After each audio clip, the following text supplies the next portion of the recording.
सभी को नमस्कार, राम राम, जय हिंद, वंदे मातरम।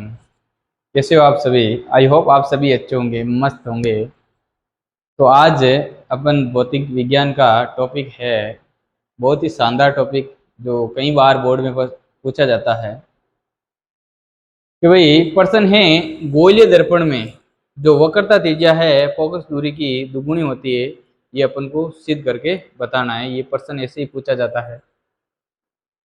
इस प्रश्न को उत्तल दर्पण के माध्यम से भी कर सकते हो और अवतल दर्पण के माध्यम से भी कर सकते हो।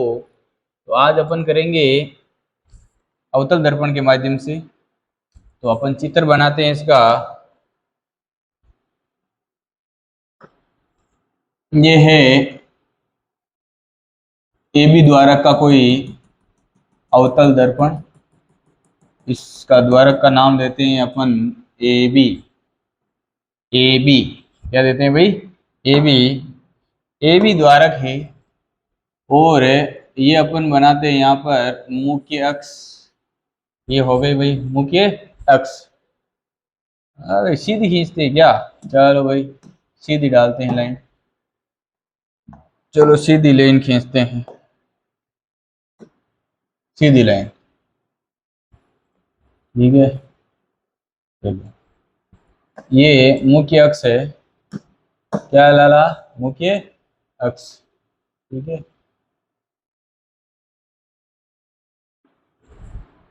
चल चल, ये मुख्य अक्ष। ठीक है, ये हो गया मुख्य अक्ष। ये मुख्य अक्ष पर स्थित है, ये बिंदु F है, मुख्य फोकस। ये वक्रता के अंदर है, C है। ठीक है, चलो ये हो गया। अब इस अवतल दर्पण के सामने कोई बीम है, कोई बीम है जहां से प्रकाश किरण क्या होती है? आपतित होती है। इस अवतल दर्पण के सामने कोई बीम रखा जाता है जहां से प्रकाश किरण क्या होती है भाई? आपतित होती है। और पहला नियम है अपना, जब प्रकाश किरण मुख्य अक्ष से समांतर आती है तो फोकस से होकर जाएगी। किस दर से होकर जाएगी भाई? फोकस से होकर जाएगी। जब मुख्य अक्ष से समांतर आती है तो फोकस से होकर जाएगी। ये नियम है अपना। एक और नियम है लाला, एक और नियम है, जब प्रकाश किरण वक्रता केंद्र C से होकर प्रस्थान करती है, वक्रता केंद्र C से होकर प्रस्थान करती है, तो परावर्तन के पश्चात वापस उसी दिशा में लौट जाती है, वापस उसी दिशा में लौट जाती है। ये भी एक नियम है। ठीक है, देखो यहाँ पर एक है, ये इस नियम के अनुसार और इस नियम के अनुसार ये प्रकाश किरण जहाँ से परावर्तित हुई है उसे बिंदु नाम दे देते हैं अपन M बिंदु। क्या दे देते हैं? M बिंदु। और यहाँ पर ये ध्रुव है, P for pole, P for pole, मुंडे बोल। चलो चलो भाई चलो, अब क्या करते हैं? अब करते हैं भाई बिंदु M से मुख्य अक्ष पर एक क्या डालते हैं? लंब डालते हैं। बिंदु M से मुख्य अक्ष पर क्या डालते हैं भाई? लंब डालते हैं। और जहां पर ये लंब मिलता है उसे कौन सा बिंदु नाम दे देते हैं? बिंदु N दे देते हैं। अब देखो, अब देखो यहां पर ये है जो प्रकाश किरण वक्रता के अंदर C से होकर गई है, ये अभिलंब की भांति व्यवहार कर रही है। तो यहाँ पर ये अभिलंब और आपतित किरण के बीच जो कोण बनता है उसे आपतन कोण कहते हैं, और अभिलंब और परावर्तित किरण के बीच जो कोण बनता है उसे परावर्तन कोण कहते हैं। ठीक है लाला? चलो अब आपको पता है, अब ये कोण, ये कोण, ये कोण, ये कोण देखो, ये पूरा का पूरा देखो, ये जेड आकार का है, जेड, जेड आकार का, जेड आकार का कोण। ये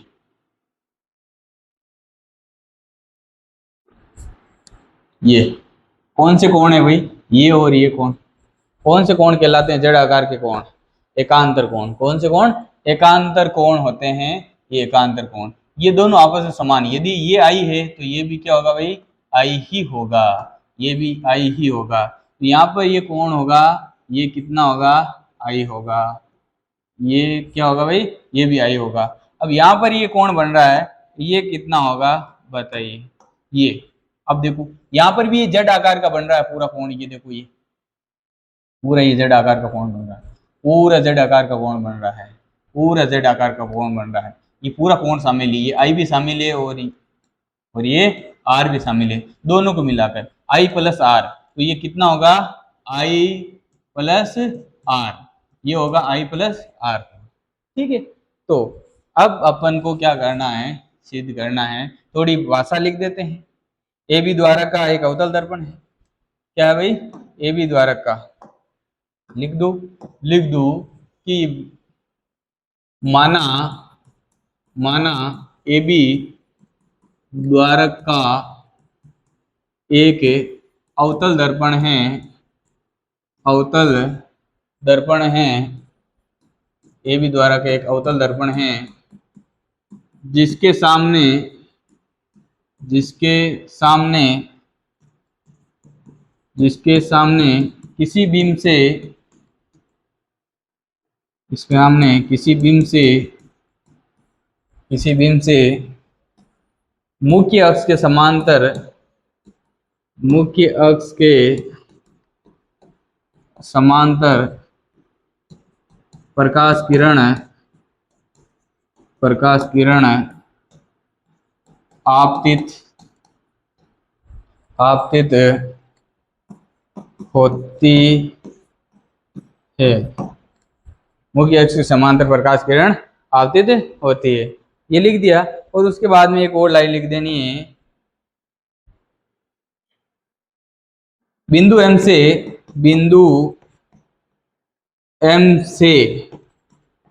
मुख्य अक्ष पर लंब डाला जाता है, मुख्य अक्ष पर लंब डाला जाता है, जो बिंदु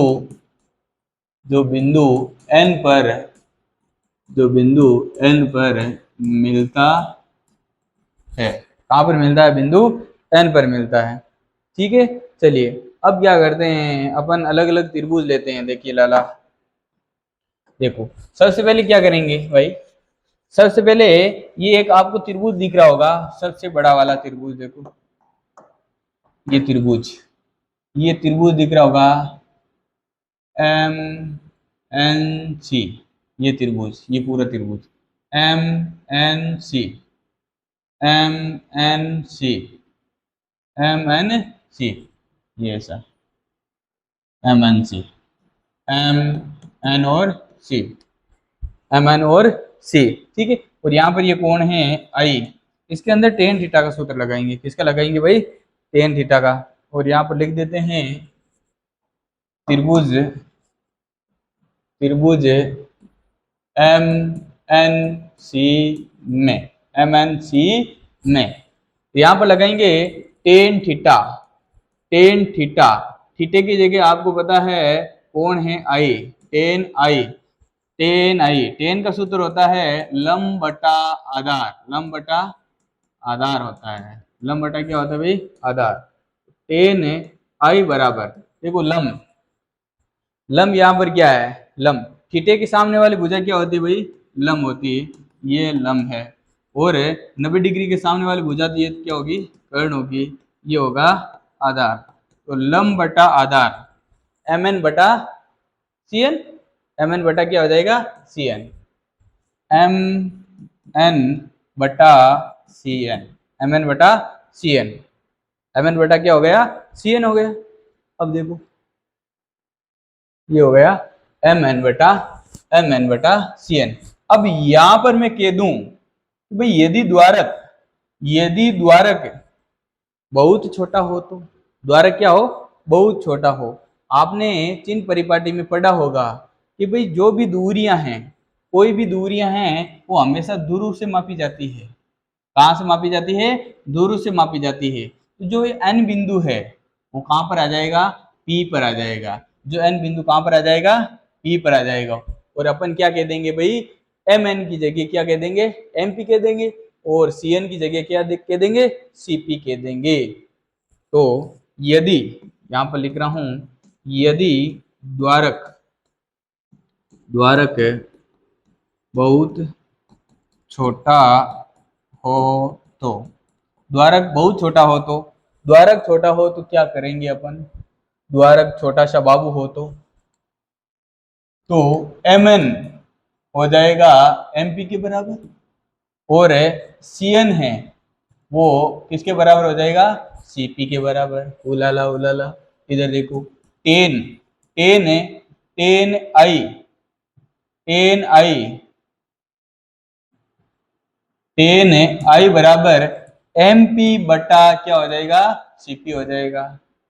अब यदि अपन कह दें, यदि ये एंगल जो कोण है टेन आई अति अल्प हो तो, अति अल्प बहुत छोटा हो तो, बहुत अल्प हो तो यहां पर एक बात याद रखनी है, जो टेन थीटा है, जो टेन थीटा है उसका हो जाता है थीटा, साइन थीटा है उसका भी हो जाता है क्या, थीटा हो जाता है। ठीक है, तो टेन थीटा की जगह क्या हो जाएगा, थीटा, साइन थीटा की जगह भी क्या हो जाएगा, थीटा। तो यहाँ पर टेन आई की जगह हो जाएगा केवल आई, यदि कोण क्या हो, अति अल्प हो तो यहाँ पर कह सकता हूं जो टेन आई है वो आई के बराबर हो जाएगा, तो आई बराबर एमपी बटा क्या हो जाएगा, सीपी। एमपी बटा क्या हो जाएगा, सीपी। समीकरण एक इसको दे सकता हूं। अब अपन को क्या करना है, दूसरा त्रिभुज लेना है भाई। दूसरा त्रिभुज देखो, देखो दूसरा त्रिभुज देखो, दूसरा त्रिभुज यहाँ पर देख पा रहे होंगे, ये दूसरा त्रिभुज छोटा वाला देखो, ये तुसा इतुसा एम एम एन एफ, त्रिभुज एम एन एफ, ये त्रिभुज हुलाला हुलाला, ये त्रिभुज M N F same to same वैसा ही करना है जैसा इस त्रिभुज में किया था। त्रिभुज त्रिभुज त्रिभुज एम एन एफ में, त्रिभुज एम एन एफ में वही टेन थीटा लगाना है, वही टेन थीटा लगाना है, वही टेन थीटा। तो यहाँ पर ये देखो, ये ऐसा होगा, ये ठीक है, ये एम एन और एफ, ये आई प्लस आर हो गया, थीटे के सामने वाली भुजा क्या होगी, ये लंब हो जाएगी, ये करण जी हो जाएगी, ये क्या हो जाएगा, आधार हो जाएगा। तो टेन का ही सूत्र लगेगा, लंब बटा आधार, यानी एम एन बटा एफ एन, एम एन बटा टेन आई प्लस आर बराबर एम एन बटा एफ एन, एम एन बटा एफ एन। यहां पर भी यदि हम कह दें, यदि यदि द्वारक बहुत छोटका सा हो, बहुत छोटा हो, यदि द्वारक क्या हो, बहुत छोटा हो, छोटा है तो, बहुत छोटा, इतु सा छोटा सा बाबू है ना, तो एम एन बराबर हो जाएगा एम पी के, और एफ एन बराबर हो जाएगा एफ पी के। यहां पर हो जाएगा कि भाई टेन आई प्लस आर बराबर एम पी बटा एफ पी। ठीक है, यदि यदि टेन आई प्लस आर अति अल्प हो तो, अति अल्प हो तो, यदि ये कोण बहुत छोटा हो तो टेन थीटा का क्या हो जाता है, थीटा, साइन थीटा का क्या हो जाता है, थीटा। तो यहाँ पर हो जाएगा टेन थीटा का थीटा यानी आई प्लस आर बराबर एम पी बटा एफ पी। ठीक है, अब अपन जानते हैं कि भाई परावर्तन के नियम से, परावर्तन के नियम से, परावर्तन के नियम से आप जानते हो कोण आई बराबर क्या होता है, कोण आर, कोण आई बराबर क्या होता है, कोण आर। तो यहां पर आर की जगह क्या रख देंगे अपन, आई रख देंगे। ठीक है, तो आई प्लस आई बराबर एम पी बट्टा एफ पी, यहां पर हो गए 2i बराबर एम पी बट्टा एफ पी। समीकरण दे दिया 2। समीकरण एक से आई का मान समीकरण दो में रखने पर, समीकरण दो देखो, ये रहा समीकरण दो। दो गुणा आई का मान क्या था, समीकरण एक में देखो, समीकरण एक हुलाला हुलाला, इधर देखो एमपी बटा सीपी, एमपी बटा क्या भाई सीपी, एमपी बटा सीपी, एमपी बटा एफपी, और एमपी से एमपी भसीड़ बोल का, ठीक है। एमपी से एमपी कैंसिल, ऊपर ऊपर की संख्याएं कटती है, नीचे नीचे की संख्याएं कटती है, ठीक है। तो ये हो जाएगा 2 बटा सीपी बराबर 1/एफपी, 1/एफपी, ठीक है। चलो नई स्लाइड। 2 बटा सीपी बराबर 1/एफपी। तो ये सीपी क्या है, सीपी, और एफपी क्या है, देखो सीपी, चित्र में आते हैं, सीपी सीपी सीपी सीपी, सी से लगाकर पी तक, ये होती है वक्रता केंद्र से लगाकर ध्रुव के बीच की दूरी वक्रता त्रिज्या, और ध्रुव की मुख्य अक्ष की विपरीत दिशा में मापी की दूरी कैसी होती है, ऋणात्मक। ये लो, ये -r क्या हो गया, -r, और एफ से लगाकर पी तक की दूरी ये कहलाती है फोकस दूरी, ये भी होगी ऋणात्मक। मुख्य अक्ष के विपरीत दिशा में मापी गई दूरी कैसी होती है, ऋणात्मक। तो सीपी का मान हो जाएगा -r, क्या हो जाएगा -r, सीपी का मान -r, सीपी का मान क्या हो जाएगा डाला -r, सीपी बराबर -r, एफपी का मान -f, ठीक है। ये मान रख दो, 2 बट्टा -r 1/-f, माइनस से माइनस बचीड़, पीछे बचा 2 बटा r बराबर 1/f, वज्र गुणा कर लो, एक को r से गुणा करिया r, दो को f से गुणा करिया 2 f, r बराबर क्या हो गया भाई 2f। वक्रता त्रिज्या है जो फोकस दूरी की क्या होती है, दुगुनी होती है। ये बोर्ड में प्रश्न पूछा जाता है, ठीक है।